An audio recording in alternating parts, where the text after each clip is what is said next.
Bismillahirrahmanirrahim. Assalamu alaikum, dear students. As you know, we are studying mathematics for class 12 and it's chapter number 7, which is vectors. Today we will solve some questions of exercise 7.5, which are included in your smart syllabus.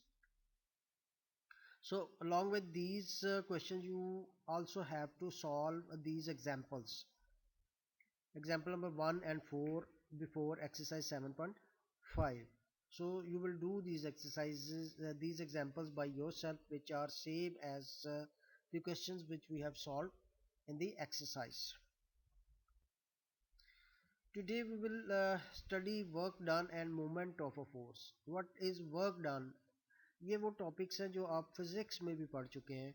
If a constant force F acting on a body displaces it from A to B, then work done is equal to F dot D. वो force जो apply की जाती है किसी body पे और वो body उस फोर्स के अप्लाई होने के नतीजे में जितनी डिस्प्लेसमेंट कवर करती है उसका डॉट प्रोडक्ट ले लेंगे. So work done is equal to F dot D. Similarly, moment of a force is the moment of a force F acting at a point P, then moment of F about O any point is equal to OP cross F. Moment चूंकि एक vector quantity होती है इसलिए इसको find out करने के लिए हम क्रॉस प्रोडक्ट यूज करेंगे.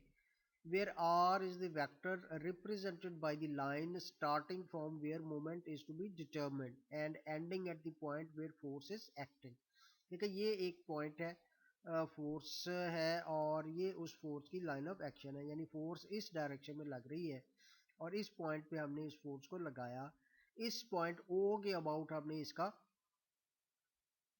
मोमेंट फाइंड आउट करना है. तो जिस पॉइंट के अबाउट मोमेंट फाइंड आउट करना है उस पॉइंट से उस पॉइंट की तरफ जहां पे फोर्स अप्लाई हो रही है ये आर की डायरेक्शन होगी. पी से ओ की तरफ नहीं बल्कि जिस पॉइंट से आपने उसका मोमेंट फाइंड आउट करना है उस पॉइंट से उस पॉइंट की तरफ. तो मोमेंट फाइंड आउट करने के लिए हम आर फाइंड आउट करेंगे और उसका क्रॉस प्रोडक्ट ले लेंगे एफ के साथ, फोर्स के साथ, और वर्क डन फाइंड आउट करने के लिए हम डिस्प्लेसमेंट फाइंड आउट करेंगे और उसका डॉट प्रोडक्ट ले लेंगे उस फोर्स के साथ जो हमें गिवन होगी. This is question number 7 of exercise 7.5. Find the work done if the point at which the constant force F is applied to an object moves from P1 to P2. यानी अगर object P1 से P2 तक move करता है इस force को apply करने के बाद तो फिर वर्क डन आपने कैलकुलेट करना है. तो इसमें आपको फोर्स दी हुई है, दो पॉइंट्स, जिस पॉइंट पे फोर्स लगी और जितनी डिस्प्लेसमेंट उस ऑब्जेक्ट ने कवर की वो P2 तक थी. तो आपने डी डिस्प्लेसमेंट फाइंड आउट करनी है because it is from P1 to P2. P1 P2 एक वेक्टर है, इसको हम पोजीशन वेक्टर के फॉर्म में लिख लेंगे OP2 माइनस OP1. चूंकि P1 के कोऑर्डिनेट्स आपको दिए हुए हैं और पॉइंट P2 के कोऑर्डिनेट्स भी दिए हुए हैं, इनके पोजीशन वेक्टर्स को सब्ट्रैक्ट कर देंगे. ये OP2 और ये OP1 दोनों को सब्ट्रैक्ट करें तो we will get 2 minus 3, 4 minus 1 and 6 minus and minus plus 2 हो जाएगा. इसको सिंप्लीफाई करके आप आई जे के की फॉर्म में लिख लेंगे. Minus I plus 3j plus 8k is the displacement factor and this is the force. So to find the work done we will find the dot product of F and displacement. F vector is this and displacement vector is this. Dot product find out करने के लिए हम सिर्फ जो आयत component है उसको आयत कंपोनेंट से मल्टीप्लाई कर देंगे. 4 multiplied with -1, 3 multiplied with 3 and 5 multiplied with 8. Simplifying this we will get -4 plus 9 plus 40. Further simplify and we will get 45 units, which is the work done by applying this force and moving the object from P1 to P2. Question number 9. A particle is displaced from the point A to point B under the action of constant forces defined by. So now in this question there are three forces उस object पे apply कर रहे हैं, तो net effect जो है वो उसका वो एक फोर्स होगी. हम वो जो नेट फोर्स है वो फाइंड करेंगे by adding all these forces. F1 एक फोर्स है, F2 is another force and F3 is the third force. So net force will be equal to F1 plus F2 plus F3. इन तीनों को जब आप add करोगे 10 plus 4 14, 14 minus 2 is 12, -1 j plus 1 j cancel हो जाएगा और 5j रह जाएगा. 11 plus 9 20 और माइनस कैंसिल होके ये 11k रह जाएगा. So your net force is represented by the vector 12i plus 5j plus 11k. To find the work done by this force we need the displacement. It is from A to B, so we will find vector AB by writing this in position vector form and subtracting the two vectors. We will get my plus I plus 7j plus 5k. Now to find the work done we will take the dot product of F with displacement vector D, F dot D. So F और D का dot product जो है वो इस F के आयत component को D के आयत कंपोनेंट से, F के जेथ कंपोनेंट को D के जेथ कंपोनेंट से और F के केथ कंपोनेंट को D के केथ कंपोनेंट से मल्टीप्लाई कर देंगे तो you will get the required answer which is 102 units.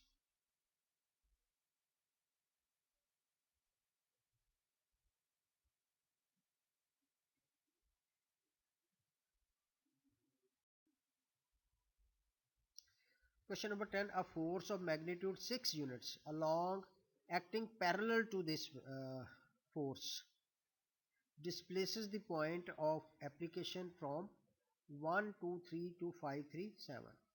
यानी एक ऑब्जेक्ट पे जब एक फोर्स लगती है जिसका मैग्नीट्यूड इतना है और वो फोर्स किस फोर्स के पैरेलल है, इस फोर्स के पैरेलल है, तो वो ऑब्जेक्ट पॉइंट ए इसको अगर हम कह लें से बी तक डिस्प्लेस हो जाता है.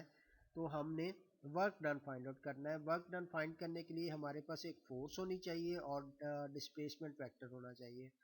फोर्स हमें गिवन नहीं है, हमें सिर्फ उसका मैग्नीट्यूड दिया हुआ है. फोर्स एक वेक्टर क्वांटिटी है, उसका मैग्नीट्यूड है, तो उसकी डायरेक्शन अगर आपको पता चल जाए, डायरेक्शन किसी भी फोर्स की होती है यूनिट वेक्टर उस फोर्स की डायरेक्शन में. अब चूंकि ये फोर्स जो अप्लाई हो रही है वो इस फोर्स के पैरेलल है, यानी इस फोर्स की डायरेक्शन वही है जो इस फोर्स की डायरेक्शन है. तो इस फोर्स की डायरेक्शन कैसे फाइंड करेंगे? इस फोर्स की डायरेक्शन फाइंड करेंगे हम इस फोर्स की डायरेक्शन में एक या इस फोर्स के अलोंग एक यूनिट वेक्टर, और यूनिट वेक्टर का फॉर्मूला क्या होता है? Vector divided by its magnitude. ये हमने पिछले एक्सरसाइजेज में पढ़ा है. So because it is given that magnitude of the force is 6 unit, और force किसके इक्वल होगी? फिर force इक्वल होती है magnitude of the force और उस की डायरेक्शन. अब इसकी जो डायरेक्शन है इस फोर्स की वो वही है जो इस फोर्स की डायरेक्शन है, तो इसकी डायरेक्शन में हम जो यूनिट वेक्टर होगा वही इस फोर्स की डायरेक्शन होगी. तो 6 और इस फोर्स की डायरेक्शन में यूनिट वेक्टर जो है वो वेक्टर इटसेल्फ, ये वाला वेक्टर, और इसका magnitude 4 square plus 4 square plus 1. 3 और 6 कैंसिल हो जाएंगे और आपके पास जो फोर्स आएगी जिसका मैग्नीट्यूड 6 यूनिट है वो ये आ जाएगा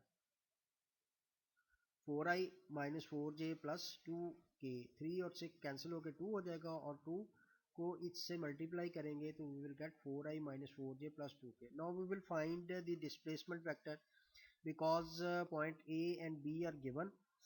So displacement vector is equal to minus 4i plus j plus 4k. To find the work done, we will take the dot product of F with the displacement vector F dot D. Multiply the components of F with the components of corresponding components of displacement vector. We will get 20 units.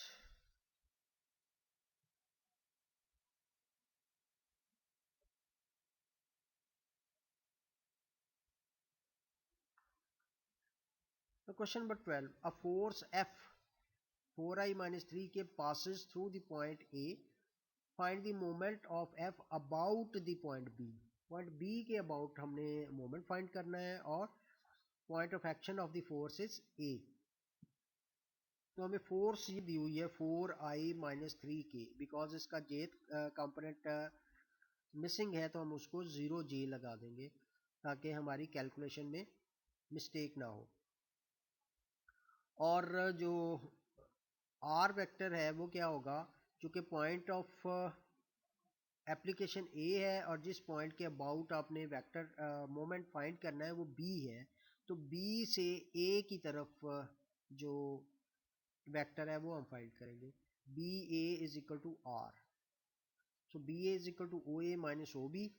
O A के components और O B के components, इन दोनों को subtract करें और आपका answer जो है वो इन टर्म्स ऑफ आई जे के ये आ गया. So R vector is this and force is this. To find the moment we will find the cross product of R and F.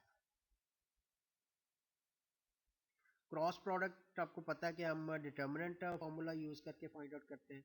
तो डिटर्मिनेंट फार्मूला में हम पहली रो में आई जे के लिखते हैं, सेकंड रो में फर्स्ट वेक्टर के कंपोनेंट और थर्ड रो में सेकंड वेक्टर के कंपोनेंट्स लिखते हैं. और इसकी एक्सपेंशन कैसे करते हैं, बाय फर्स्ट रो हम फर्स्ट कॉलम और फर्स्ट रो को डिलीट कर देंगे और बाकी जो 2x2 ऑर्डर का डिटर्मिनेंट होगा उसको एक्सपेंड कर लेंगे लाइक दिस, और साथ इसके आई लगाएंगे -3 और -0. फिर जब जेथ कंपोनेंट लेते हैं तो फिर हम उसको साथ माइनस लगाते हैं.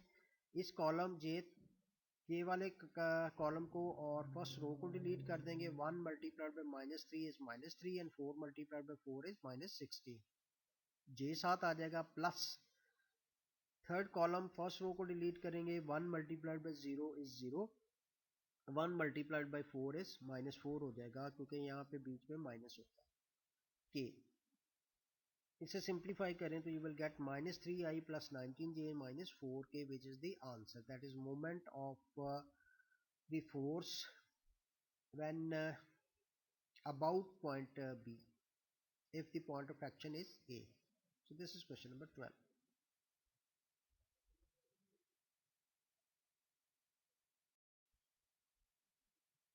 Question number 13 again उसी तरह ही है. given a force F acting at a point A, find the moment of F about the point B. Same question है, आपने बी ए फाइंड करना है, फोर्स आपको दी हुई है और फिर क्रॉस प्रोडक्ट फाइंड आउट करना है. This is the force, these are 2 points. Because moment हमने बी से ए की तरफ फाइंड आउट करना है तो हम बी ए फाइंड आउट कर लेंगे. और बी ए जो है वो आपका आर वेक्टर है और R is equal to -i - 2j + 3k. R और एफ का क्रॉस प्रोडक्ट जो है वो मोमेंट होगा, moment of the force about B. इसको भी हम डिटर्मिनेंट फार्मूला से करेंगे और determinant formula is first row से एक्सपेंड करेंगे तो फर्स्ट कॉलम और फर्स्ट रो को डिलीट कर दें. -2 multiplied by -3 is 6. 3 multiplied by 1 is 3 और यहाँ पे बीच में माइनस होता है तो ये पे -3 आ जाएगा. फिर माइनस सेकंड कॉलम और फर्स्ट रो को डिलीट करें. -1 multiplied by -3 is +3 and 3 multiplied by 2 is 6 और बीच में -6 हो जाएगा जे. और इसी तरह केथ कंपोनेंट आ जाएगा. इसे सिंप्लीफाई करें तो you will get 3i + 3j + 3k which is the moment of the force F.